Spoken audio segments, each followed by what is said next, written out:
Welcome to Dogsthorpe Infant School Launchpad.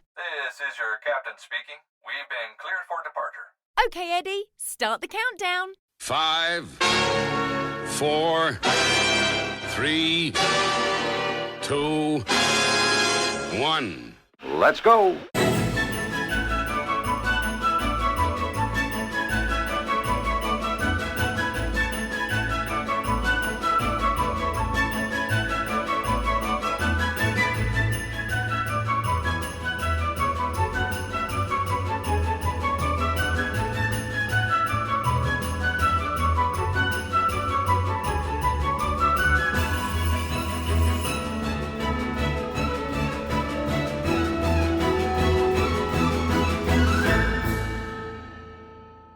Welcome back to Eddie's Launchpads. It's the Dogsthorpe Infant School podcast for parents, teachers and schools. Wherever you're listening, in Peterborough or around the world, welcome. Thank you for choosing us. We greatly appreciate every single listener. Things are getting really exciting at Dogsthorpe Infant School, not least because we're racing towards Christmas. This is one of our festive launch pads, and we're looking at all life at the school and all that's going on around in the community of Dogsthorpe.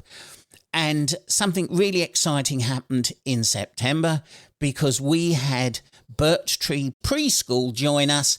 And they were looking for a home over the summer, and we just couldn't leave them homeless. They do some fantastic work, which we're going to listen to all about right now as I introduce our next guest.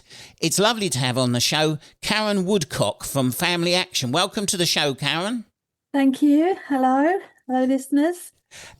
It's great to have you on the show. Thank you for joining us. I know you're a very busy lady. Could you say a little bit about yourself, the job that you do now? Yeah, I've worked for Family Action for 22 years and always worked for them in the early years sector. So I started work with them as a preschool assistant. So I've worked sort of on the ground and worked my way through, and now I'm their early years manager. What that entails is overseeing our 5 early years settings that we've got across the city, and I do anything else that's got an early years hat on it. So that might include working with the local authority on various working groups and project boards, or doing things with our head office that relate to early years, including being asked to take part in government consultations. So it's quite a varied, busy job, and I love it. Yeah, and you live in Peterborough? I do live in Peterborough. Yeah, I'm not from Peterborough originally. Neither am I. Don't worry. no, the accent gave that away. No, I came to Peterborough in the December of 2000, and I brought up my 2 children in Peterborough, and that's really when I started to get involved with early years heavily. So while the girls were small, I did a lot of voluntary work, helping at nurseries, ran a parent and toddler group in Stanground for a while, and then got involved with local schools, going in, doing reading buddy, that type of work. And that's where I sort of grew my passion for it. Yeah, it is very. That's how I started doing that sort of thing, and it's once you start volunteering for things, you then think, oh, that's interesting. I'd like to do more of that, and then before you know where it is, you're drawn into bigger and greater things, like you have found out. It's great that Family Action, the work that you do around the city. Just for our listeners who may not be aware of the age ranges when we say early years, what age range do you work with, Karen? So I specifically work with children from the age of 2 up until when they can start school. So 2, 3 and 4-year-olds. But obviously early years officially encompasses all the way from birth up to age 5. Yeah, and those that 2 till when they start school, whether that's reception or in year 1, when it becomes statutory, whatever it is, that whatever the parent chooses for their child, that 2 to 4, 5 is a very important time, isn't it, for a child? Massively so. It's a fascinating period of time in a child's life. And I think that's what I love about it the most, is you can see the brain ticking when you're talking to children, when you're playing alongside them, and their development comes on in leaps and bounds in those early years. And it's a bit of a cliche, but they are like little sponges, and they really soak up every bit of information, every interaction that you can have with them. So they are important and formative years, and they really like thinking in early years terms, building blocks. Absolutely. They are at, at the base of that child's life, and they can have a big effect, positively and negatively, on what their future looks like. Absolutely, yeah. It's listeners, you may not know this. We often say it on Eddie's Launchpads, but the years between the age of a child, from the time they're born to the time they get to 7, they are building their character. It is very hard to change a child after the age of 7, because by that time they've been through all sorts of experiences and they're starting to build their character. And whilst we can have all sorts of people to help us through life, those first 7 years are building the character of the person that they're going to grow up to be. That is why the work that Karen does and Family Action do are just so important. Now, you mentioned that you've got 5 particular areas of Peterborough that you work. Can we take each one at a time? Because obviously parents listen all across the city. They may not necessarily listen in Dogsthorpe. So if we've got parents listening in other parts of the city, where actually do you work in your groups? Okay, so we currently have Cygnet's Preschool, which is situated in Hampton Hargate, and that's the largest of our settings. That actually has 3 rooms. So we have a separate room there for the youngest children, and then 2 preschool rooms. We've got a setting in Paston, which is located in the Bernardo's Family Hub at Honeyhill. And we have a setting in Cardia, which sits within St Michael's Church School. So that is, I was going to say relatively new. It's actually been there for over a decade now. Time flies. And we have Woodfield Park, which is on the Welland estate and is, sorry, we're going to do that one again. We have Woodfield Park, which sits on the Welland estate, and it's in our Woodfield Community and Family Centre, which is part of our wider offer in Peterborough. We could perhaps talk about that a bit later. And then, of course, we have Birchtree, which we've already mentioned, is now sited in Dogsthorpe Infant School. Now, let's talk about each and every one of them, because they're all very important. I mean, the 2 in particular are relatively new builds. I mean, Hampton is still growing. I was over there the other day, and how massive in development, and what with that and Great Haddon next door to it. If you know Peterborough, you'll know that our city is growing at an very fast, enormous rate. It's hard to keep up with it.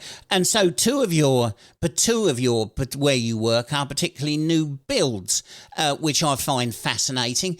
Is the work that's done in those new build communities any different to the more well established, or is it they throw up the same sorts of issues and family concerns?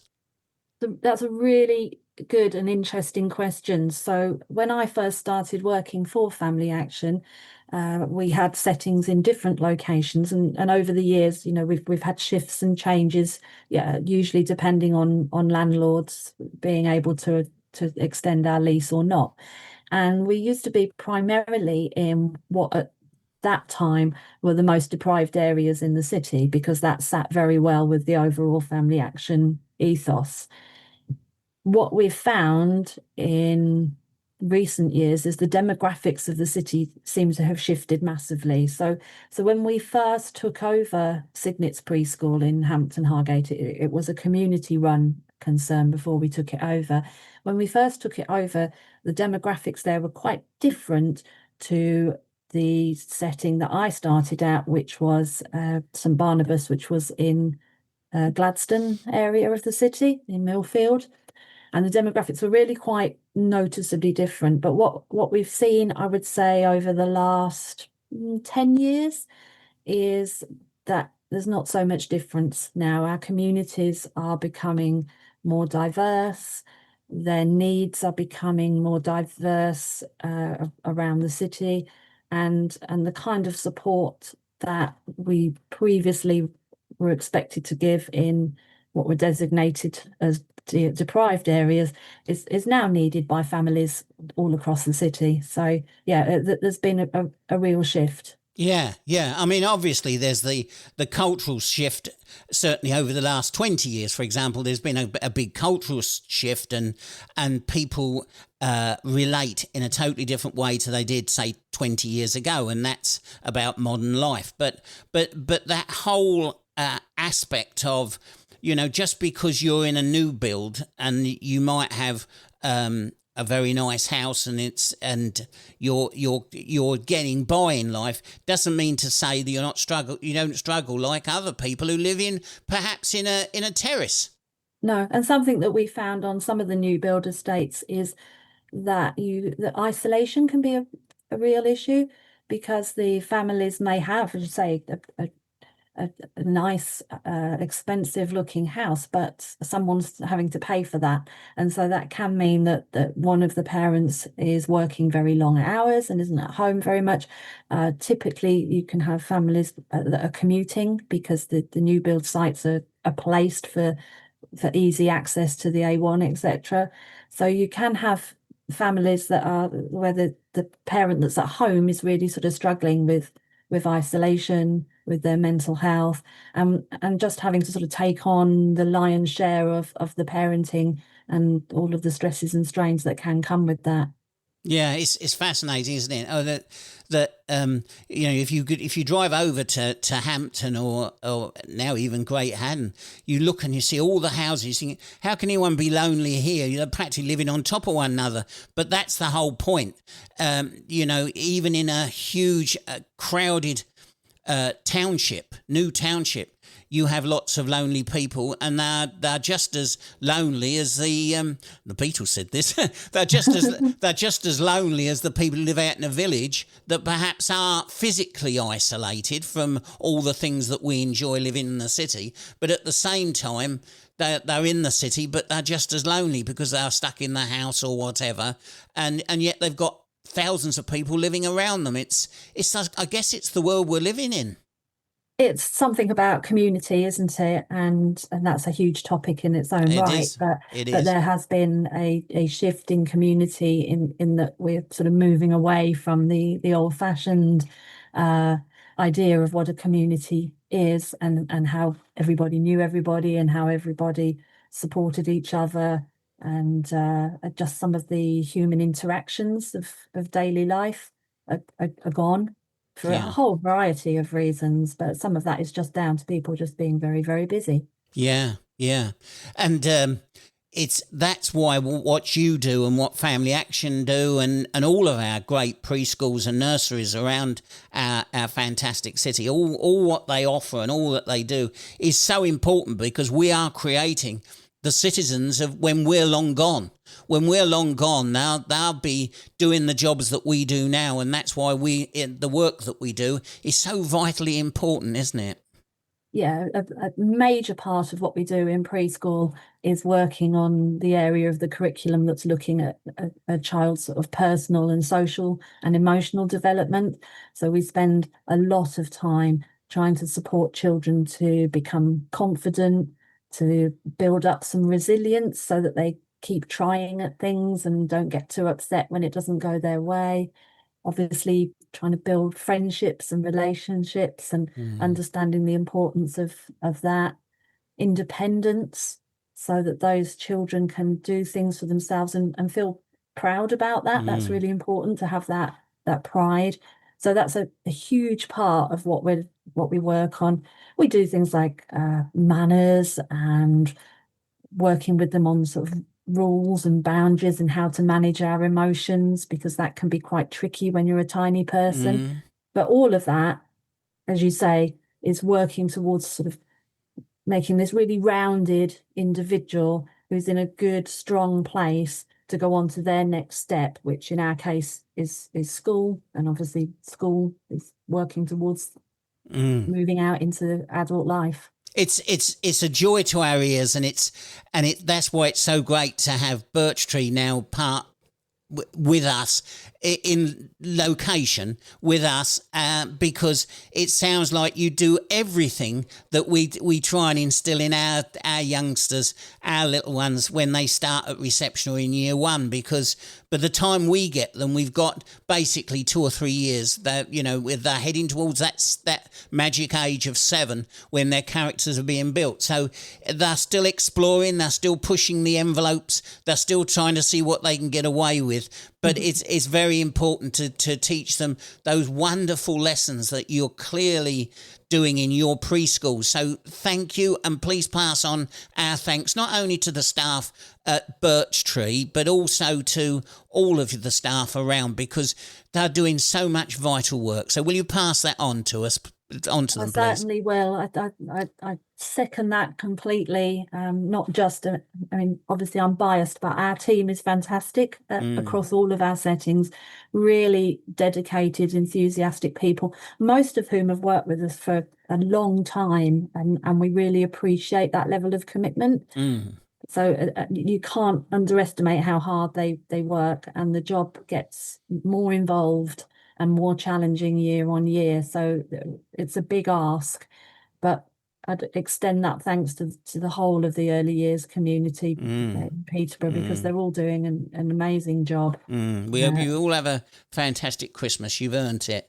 This autumn term is always a difficult one, because it's the start of we've got new ones starting. It's always difficult, and they're learning new rules, they're learning new things, they know where they're going to find to have their meals, and they're exploring new rooms. It's all very new. And so the autumn term is always an interesting one. Thank you for sticking with us. Now, I don't know if you have the same issue that we have, is that sometimes we have parents who contact us and say, I'm not sure about whether I want my child to start in reception. I think I'll wait till year one. And they're they can't do that by law, because it's not statutory, listeners, to start in reception. It's a good idea too, because then it gives them an extra boost, but they don't have to. But we have some parents, not very many, but we have some parents who say, no, I want to keep them with me. I want to keep them with me. For the parents who maybe have a 2-year-old or a 3-year-old who are a bit apprehensive about bringing them to a preschool, your parents drop them off and they wave them goodbye, give them perhaps a kiss on the cheek, and off they go. And then the parents drive off and do their work and whatever. Some parents will think, what actually goes on behind those doors? You know, what actually do you do? So if a child gets dropped off at Birchtree, they give them their kiss and off they go. What sorts of things do you do practically, Karen? Well, first of all, I totally understand the concern and the worry sometimes about. I mean, this is your precious little child, and you're handing them over to really relatively strangers. So I do understand that, but we have teams of people who are really experienced at what they do, and they will work hard with the parents to reassure them and to keep offering that reassurance. And we do like to go at the child's pace. So if a child's really struggling with that transition into preschool, then we'll communicate that to the parent, and maybe we won't have them straight off for a full session. We might build up their time gradually, because that tends to work well. And we can communicate with the parent throughout the day. We can let them know how they're getting on. We can send them photos of them playing happily, which can be a huge reassurance. But what actually goes on behind, and I don't want to say behind closed doors, because they're not closed doors. No, quite. We welcome parents in regularly. We have stay and play events. We have, and not just parents, we have special events where grandparents or other carers can come in. So they're not closed doors. Parents are welcome to come and join us. But when you drop your little one off, your typical day is led by what the child's interested in is the short answer. So obviously we have certain routines during the day, but the majority of what we do is a free flow approach to play. We get to know the children really well so that we understand what their interests are, how they like to learn, where they like to learn as well. And then the staff will make sure that when they're providing activities, it's very much based on what that child's interested in at the moment. And they'll play alongside them, and they're skilled at working with the child and maybe sort of just challenging them a little bit within their interests so that we get that learning and development going. So your typical day will be choosing from a whole manner of activities that are set out. So some of it is what we call continuous provision, which is what's always available in our learning environments. And then we'll add in extra activities based on the interests. We do free flow, which means we allow the children to choose to go outside and back inside again when they wish to. And we genuinely do that all year round and in all weather conditions, which sometimes comes as a bit of a shock to people. But the children get so much from that. And we have some children who just need to be outside because they learn better there. Oh, we've found that. That's why our outside classroom is so important. What we used to call forest school, we don't now, but but we have an outside classroom, and we find that if they go out, they tend to they learn happier. There's something about being out learning under the clouds. That's the most important thing. Absolutely. It's so vitally important. Parents, if you're out somewhere with your child, I wonder whether you do what I saw the other week. I was out the other week and I saw I assume it was the father. It was male with their child, and they were in a doorway, and he was pointing at colours, and he was saying to this very small child, a preschool child. I would say about 3, maybe coming on 4. And what's that colour? What's that? What's that red? What's that yellow? And I thought, how lovely that you've got parents like that who've started that child, getting them ready for school, basically, because, and I know that the government in the news only yesterday talking about this, that they're worried that children are starting school way back, still in nappies. I'm not talking about special needs children here, folks. I'm not talking about people who medically need it. That goes unsaid. But I mean, we have children who they haven't got any needs, special needs, but they are far back. And you think, isn't that a shame that they've got to 4 or 5 and they don't know the shapes of letters, or they don't know what a colour is. I'm assuming that you do that in your preschools. You teach them colours and things like that. Yeah, but we would do that as part of our play. So we try not to do things in a formal way. No. And we can only do it when the child's developmentally at that level. Absolutely. But the important thing is to give a child your time and to have conversations with them. And sometimes that is, depending on the child's age and stage, that's sometimes you having a conversation with yourself, really. But the child will pick up so many new words, so many ideas from you chatting along about what it is that they're doing as they play. So we would bring things like colours and counting just into the play. And as they're exploring the dinosaurs, we will comment on the fact that they've got the green dinosaur in their hand, and look, he's bigger than the yellow dinosaur, for example. So it's all done through play and based on what the children are interested in. Yeah. That whole thing about play is very, very important. And if you can teach through play and they get to the same point in their learning, then good. That's great. They've reached that point where we need them to do. And the repetitive things. So parents, if you're out somewhere and you see a number, if your child is that developed, sit them down and say to them, would you know what that colour is? What's that colour there? those little conversations can mean all the difference to your child and help them and get them ready for school, because all of those things are very, very important. Just as important as it is, the toileting is a very, very important role. So folks, if you're a parent of a young child, you've got just as much as important work as Karen and her colleagues. We've got to start working with our children and building them up and creating that little person, because you've only got 7 years to get ready for the person that you're creating, and then all the other schools will sort out all of the other subjects. They'll make sure they'll know what the capital cities are and all of the difficult sums. They'll sort all that out. You haven't got to worry about that. But the work that you do with preschool children is so, so vital. Now, if people have been listening to this and they live in Peterborough and perhaps they're looking for a preschool, particularly in the areas you work, but I'm sure you could point them if they contacted you and they're not actually covered under I'm sure you've got contacts of your other colleagues in the city. Where can people go to get more details about what you do, what you offer, and help and assist?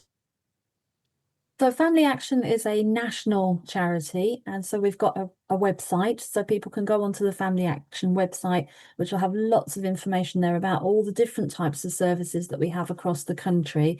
So they're very varied and they do depend on different localities, but there are some national things. One of the important ones to flag up is Family Line, which is a free confidential support service for parents.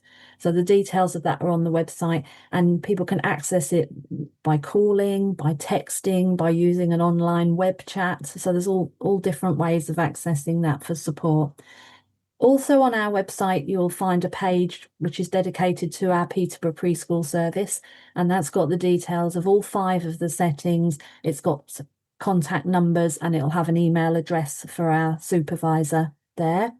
So that's a quick and easy way of finding us. You can ring into our office in Peterborough. That's on Peterborough, so 01733 893361. So you can give us a call. If you want to see what we do, we have a Family Action Peterborough Pre-Schools Facebook page, which you can have a look at and just get an idea of what goes on in our preschools. And you mentioned as well people finding out about other preschools that are available. You're quite right. Yes, I can help direct people, or they could go on to the Peterborough City Council website or the Family Information Service, and you'll be able to put in the area that you live and get a list of early years settings that are close to you. Well, there we are, folks. Don't worry if you didn't get the telephone number or whatever. What's the email, the website address again? It's a Family Action website. I'd have to look up. I've got it. It's family action.org.uk. Family, it's like a takeaway sign. I don't know what that's called. Family-action.org.uk. And I'm looking at the Peterborough Preschools now. Very nice website, actually, folks. Go and have a look. There's lots of things, lots of advice on there. They do some fantastic work across the country, Family Action. So go and have a look at it. And I can see that there's your email address as well, Karen. So you can excellent. So you can actually email Karen via the website, and there's a telephone number as well. But don't worry if you didn't get any of that. Double click on this podcast after you've heard the show, and all those links will open up, and then all you got to do is click it, and you'll just go straight through to Karen. We're always welcoming new children to Dogsthorpe Infants, and I know that Birchtree are always happy to have new children join them. So if you live in Dogsthorpe and you've got a child and you're looking for a preschool for them, well, don't forget Birchtree's there for you. We do some fantastic work in our little neck of the woods of Dogsthorpe, and now you've got the Birchtree Preschool, you've got Dogsthorpe Infant School. Let's work them towards that age of 7, where they're doing some fantastic work and build the citizens of tomorrow for our city. Karen, you mentioned something when you was talking about one of your placements. You said, I'll come back to it. I don't want to leave it. Do you know what it was? Can you remember what it was? I do, yes. So our Woodfield Park preschool sits within our Woodfield Park Community Centre, which is known locally as the Charterist Centre on Welland Estate. That is a City Council-owned building, but Family Action currently manage it. And we are developing at one end of it a community hub. So we have various services available at the moment, but we're actually planning to grow that further. So we help with food poverty there. So if people are struggling, we can issue emergency food parcels, and we'll soon have our weekly food club back up and running there as well. The community hub can provide all kinds of information, just signposting people, whatever it is, whether it's help with paying energy bills, whether it's ideas on where they might get support with different problems that they're having in their life. So the people that work at the community hub are well contacted. The people that work at the community hub are well connected, so they will be able to signpost people.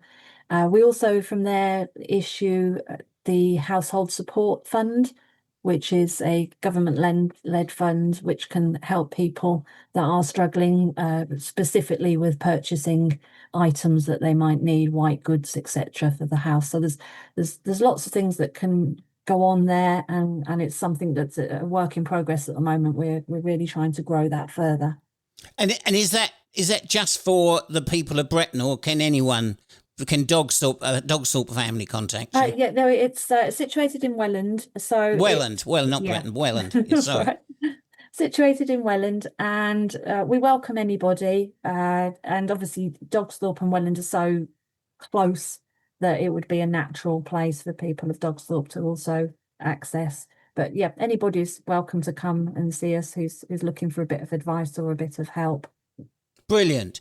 Well, we've got a news page on our website that parents visit quite often. So if you've got any posters, if you're having any events, not just at Birchtree, if there's something that you want to put in front of Dogsthorpe parents who come to Dogsthorpe Infants and beyond, we have lots of visitors from around Peterborough. Do let us have a JPEG of your poster. Or a PDF, and I'll make sure that it's on our website, because any way that we can share our resources, the better, really. Yeah, we will do that. And actually, in the links that you're going to share, there is also a Facebook group which is specifically for that Woodfield community project as well, and that features details of different events or things as simple as recipes for parents that are cheap and easy to make. So that's a useful one to have as well. Wonderful. Well, thank you for your time today, Karen. Long may you continue to do this fantastic work. I wish all of you at Family Action a very Merry Christmas. Enjoy your rest over the festive period, because January is soon here, and then all of the winter months will throw up problems of their own. So let's celebrate while we can, and thank you again for all you do. Lovely. Thank you, and Merry Christmas to everybody listening.